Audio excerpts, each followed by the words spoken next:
सत्र का शुभारंभ अभी कुछ देर बाद माननीय राज्यपाल जी के अभिभाषण से होगा। अभिभाषण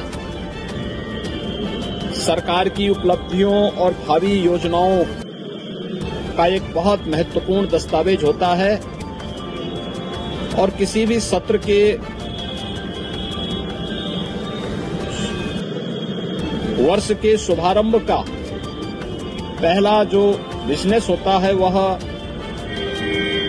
विधानमंडल में माननीय राज्यपाल के भाषण से ही शुरू होता है। बजट सत्र है तो वर्ष 2024-25 का बजट भी इस दौरान उत्तर प्रदेश विधानमंडल में प्रस्तुत होगा और वर्ष भर के आय व्यय को लेकर के सदन में चर्चा होगी। यह सत्र हमारे लिए बहुत महत्वपूर्ण सत्र होगा। राज्यपाल जी के भाषण पर चर्चा होगी, उसका जवाब भी सरकार की तरफ से जाएगा।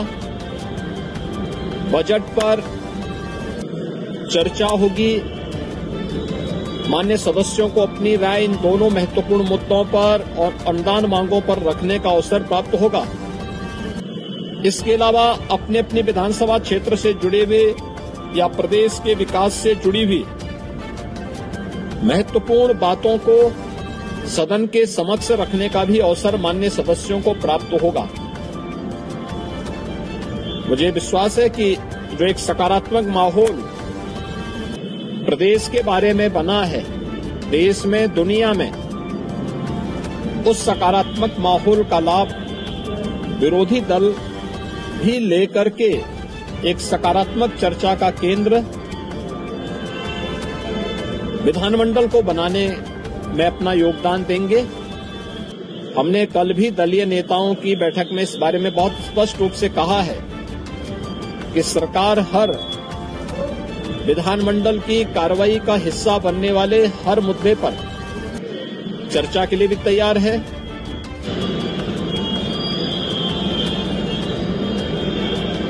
सत्र प्रारंभ होने के पहले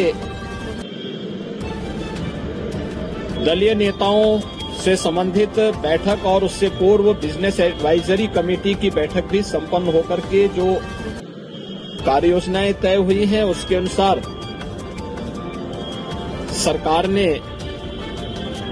अपनी पूरी तैयारी भी की है। उत्तर प्रदेश विधानमंडल 25 करोड़ जनता जनार्दन की आशा आकांक्षाओं और अपेक्षाओं का एक केंद्र है।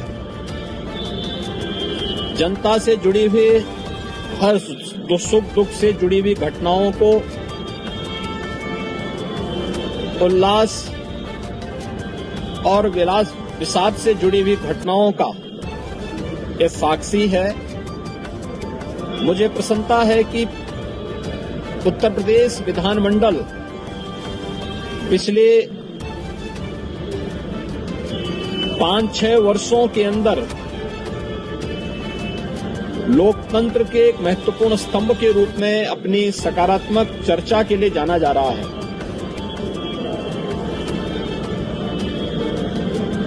सकारात्मक मुद्दों पर, विकास से जुड़े हुए मुद्दों पर हर माननीय सदस्य अपनी बात को सदन में रखने के लिए उत्सुक दिखाई देता है और मैं इस अवसर पर अपने विपक्षी मित्रों से भी इस बारे में अपील करूंगा कि जो माननीय सदस्यों की भावनाएं हैं उसे दलीय सीमाओं से अलग हटकर के प्रदेश के विकास के लिए विधान सभा या विधान परिषद को हमें एक सकारात्मक चर्चा का केंद्र बनाने की आवश्यकता है।